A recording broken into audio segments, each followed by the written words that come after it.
listening to Everyday Engineering, the City of Madison's engineering podcast where we talk about infrastructure. Complex topics explained simply, from the water that flows down your drain to the rain and snow that drains into the lakes, by way the curbs and streets we design.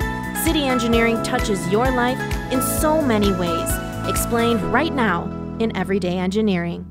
Thank you everyone for listening in with us today here on Everyday Engineering, a podcast where we're taking on topics that impact you directly, the listener, from an infrastructure standpoint. And today we are talking basements. My name is Hannah Mohelnitzky, Public Information Officer for the City of Madison Engineering Division, your host on this podcast. So a lot of you may currently have a bare concrete basement, unfinished, or even filled with boxes and junk, filled with off-season everything in there. Maybe you don't know what's in there. Until now, where you are trying to plan a remodel, thinking of your winter project, you want to redo your basement. But before you do, you should probably listen to our engineers joining us today, Jojo O'Brien and Phil Gaebler. Does that sound like both of you? We're both in different stages of our basements. I've been trying to get mine to stop leaking. Yeah, okay. I'm in the middle of a remodel. Oh, you are? So this is timely. Very timely. This is good. Okay, so basements. There's nothing worse than investing thousands of dollars into our basements to later be dealing with a mess with moisture, flooding, bad drainage. What are some things we need to check before we make that decision? Help us out. So a few things that you want to pay attention to are if you have any signs that there has been moisture in your basement in the past. So if there are any stains on the floor or on the wall, if it smells kind of mildewy and gross, and then if you've experienced anything or when you bought the house, if it was reported at all that it has flooded in the past. So when I bought my house, we could see that there was water on the floor, and later on in the pod, I'll talk about what we did to fix that, but it was very evident, and sometimes it's a little bit harder to tell, but there is that telling smell when you go down into an old basement. And another place of moisture that is not kind of groundwater or sewer related is if they didn't seal the space between your sill, the top of your concrete wall, and where the house sits on it, air can come in there, and when you get that air flow through, you can get condensation and get mildew and mold in and around the top of your basement as well. So where does the moisture come from? Is it groundwater, rainwater? Where does it come from? It always seems to make its way in when you don't want it. I don't think anyone really wants any moisture in their basement, but where does this come from? So in some places, the groundwater table, right, is really high. So you can have a place where maybe you're over bedrock, and then you have a couple feet, and then your basement. And if we get a lot of water, which we've had in the last few years, we've had an excessive amount of rain, the groundwater can kind of move up in the soil column. And if it gets to your basement, it will find a crack and find its way into your house. And or it might come through a floor drain if there's a crack in your sewer pipe going out. The water will find a way in and find the lowest opening. And what is a groundwater table for anyone listening who may not be familiar? Madison gets all of its drinking water from groundwater also, and there's different aquifers throughout the system. The one we drink from is 250 feet deep, kind of its shallowest, and it has a big layer, confining layer where water can't really move through very easily. The shallow groundwater I'm talking about is usually rainwater that's soaked into the ground, and then it's moving its way either to a spring or a lake or a stream. And if you dug a hole down to where the groundwater is, it'll fill up that hole to a level, and that's where they call the groundwater table or groundwater level there. Yeah, it's like when you're at the beach and you dig a big hole and eventually you hit water, but it's not water that's coming directly from the lake or the ocean. Oh, okay. This is good. Thanks, Jojo. This is good. This is really good. Okay, so what if I have a new home versus an older home? Does it matter when it comes to moisture? So I live in an old home, and I'm one of the few people on my blocks that has a dry basement. With time, things get cracks or they're settling. Lucky you. And, things like that happen. Also, new construction techniques will do a better job of waterproofing a basement. And then also, they're more likely, if there's a risk of groundwater in and around the house, put in drains to take the water away. However, whether you're in a new home or an old home, how well you keep up everything around your house does impact another type of basement flooding that we haven't talked about, which is rainwater or snow melt. So if you aren't removing the snow that sits alongside your house, or a bunch of other pieces on the outside of your house, if they're not well maintained, those things can cause basement flooding as well. So even if you have a newer home, those are still things that you need to be looking into. I learned that the other day also when, learning from our engineers in our division. Yeah, so you can actually plow around or snow blow around your home if you really want to get rid of that snow.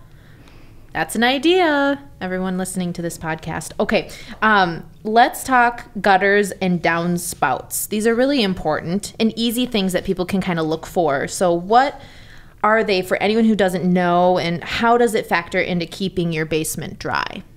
Yeah, so most homes should have gutters that go around the roof, where your roof drains down, and it should be catching all the water that when it rains, it's flowing off your roof and it's landing in those gutters. Those gutters then direct that water to a downspout, and that downspout should move the water away from your house. So theoretically, any water that's falling on your roof isn't landing right next to your house like it would naturally. The gutters are moving it away. A lot of things that you will find in old homes, or people that have put the gutters on themselves, are sometimes the gutters aren't catching the water that comes off. They aren't hung properly. Sure. Or you have trees nearby and they fill up the gutters very quickly with leaves and seeds and other things, and you actually have little trees and such growing out of your gutters, and they aren't able to convey that water down to the downspout and away from your house. So one of the easiest things to look for is if you can notably see debris in your gutters, or while it's raining, if your gutters are overtopping, that generally means that they're clogged. Also, as your gutters concentrate all the rainwater and put it in this little water slide. One thing that's really nice to do for the environment and for your yard is to capture that rainwater in a barrel, in a rain barrel. Right? I've seen this happen a few times where the rain barrel was left out over winter full of water. We all know that water expands when it freezes. Broke the rain barrel in a small crack. So now this homeowner was catching all of their rainwater in their rain barrel, thinking they were doing a good thing, but they're really just pumping water right in their foundation. So not good. No, if you have a rain barrel, drain it in the fall, late fall. You can still catch a lot of water in the fall and use it, and inspect it. Make sure that it's not leaking. So how far, I guess, and I'm listening for this tidbit too for my home, how far are we pushing like the gutters or the downspouts? How far should they be from kind of the foundation or right there by the home? Yeah, generally you want at least 6 feet from your home's foundation that water is moving away. So they have the downspout extenders that you can get. A lot of times they break off, or you run over them, or someone steps on them and you discard them, but they are really important and you should have those in place. Okay. And if you use your downspout to route it to a rain garden, make sure your rain garden is 10 feet away from your foundation. And that's an upcoming podcast. We will be talking more about rain barrels, rain gardens, and everything else. That's awesome. Thank you for that. I'm noting this right now. I'm taking notes. Okay, floodplain. Being on a floodplain, does that matter? How can you tell? Who do you ask? Let's start there. I know that's kind of a loaded question, but... Yeah, so you can look online to see if you're in a FEMA-regulated floodplain. And if you are, that typically means that you are close to a body of water and you're under a certain elevation that, based on FEMA's studies, has a 1% chance of flooding each year. So typically for close to a large body of water, you have a higher chance of groundwater and higher groundwater near your house. That can vary, but that tends to be that way. And then also, if you are close to a large body of water and you have a 1% chance of flooding from that body of water each year, you have some overland flooding that you should be taking into consideration that you want to keep out of your basement. Like your basement windows. Yes. You want to be aware of that elevation and not have it be below the floodplain elevation. Sure. For sure. Yeah. What about, so access windows, waterproofing them, making sure they don't leak. What can we do there? People can, have their landscaping set up so that if you have a creek or a lake near you, you can have a little berm that will, if your elevations are right, can help hold the water back so it's not just your window. Also, places like, if you are building a new home and you're working with a builder, make sure everyone's aware of this. It's a bad place for a full exposure basement. Please don't do that. Full exposure, what does that mean? That means you can walk out of your basement to the great outdoors. It's wonderful. It's really nice. Right. Especially if you're on a hill, out of the floodplain. But if you're in the floodplain, all you're doing is just inviting the water to come into your basement. And it's not welcome. Not welcome. Okay, that's a good bit too. What about the foundation? What sort of things should we be looking for there to make sure that we're in the clear? So when I moved into my house, we had lots of cracks in our foundation, which we patched slowly. We had little geysers that would kind of spring when it rained before we fixed our gutters and fixed our landscaping. Oofda. So we patched those, we fixed all the things, and then in the spring, when the snow melted right next to our driveway, we ended up with a few more little springs that came out of the walls. So it's really easy right after you have a leak to go look and see where those are, and you can circle them and then go back and patch them. And that's one really easy thing that homeowners can do. But sometimes it's more extreme, and you need to put in a professional drainage system, right? So this is talking to a plumber or a contractor, and they're adding in drain tiles, which are a pipe with holes in it. They take all of that groundwater up against your house and bring it to a point where a pump can pump it out into, down the hill, out of your yard, away from your foundation. Yeah, so what about sump pumps? What are they, if people aren't familiar with them? And how can they help? And kind of work our way into backwater valves as well. But let's start with sump pumps. So a sump pump is just it's a small little pump you can have in your house that runs off of your regular plug-in electricity or a backup battery pack. And it has a float on it. And when that float is triggered, because the water is deep enough, it turns on and it pumps the water somewhere. If you're looking at Madison, that's oftentimes just into your yard away from your house. And that's usually enough. It just has a small amount of groundwater that just needs to get away from the foundation and have a chance for that groundwater level to drop back down. A sump pump's really, really important in places if you might have risk of surface flooding. Because if you put up sandbags even to hold that water outside back, no sandbag is 100% protection. Sure. You have to. The goal is to slow down the water so your sump pump can keep up. So you can go out and buy a sump pump, but some homes already have backwater valves and some do not. So let's talk that. Before we go there, one more thing on the sump pumps. Oh, okay. Please be my guest. So on the isthmus or Sure. in places where you're next to a lake, you may have your basement foundation that's low enough that you would be at the water level of the lake that you're next to. And depending on the soils around you, your house might be right above the groundwater level because of the lake. Now, if your lake is supplying the groundwater, you're not going to pump your way out of that. So you have to make sure your sump pump float is set at a level so you're not just trying to pump down the lake, because that's a battle you're not going to win. Sure. This happened to my neighbor. His contractor put in the sump pump float way too low, had to come back and make a modification.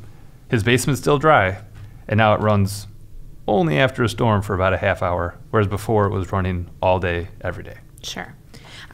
We'll have to revisit backwater valves because I really want to get to some of the last few things that people can do, because we want this podcast to be a resource for people. So easy things that anyone listening can do to make sure that their basement doesn't leak, doesn't have moisture, just easy things that they can do or look into as we wrap up. Yeah, so I think some of the first things that you can do is make sure that you're cleaning your gutters regularly and to make sure that your yard is gridded to drain away from your house. That's something that can be kind of hard to see if you're not really looking carefully for it, but just adding a little bit of fill closer to your house and making sure that that water is moving away is a super easy thing that you can do that doesn't take a lot of investment. Other things that you can do is make sure that you're not piling snow up against your house so you don't have spring flooding when that snow melts. Understanding where the water goes on your property, whether or not you're having issues. As soon as you do a new landscaping project or want to try something new in the backyard, you don't want to stop where the water is flowing through and cause it to back up and flood into your basement. And then working with your neighbors, if you are having flooding issues, they might be as well, and you want to make sure that you're not moving that water onto their property. Also, every basement is going to get a little bit of moisture in it. A dehumidifier goes a long way to preventing that mold. So just have that running. There's ones that have a little catch basin in the bottom. You dump it out into your sink every 2 days. Or there's some that are a little more robust that have a hose that connects into your floor drain.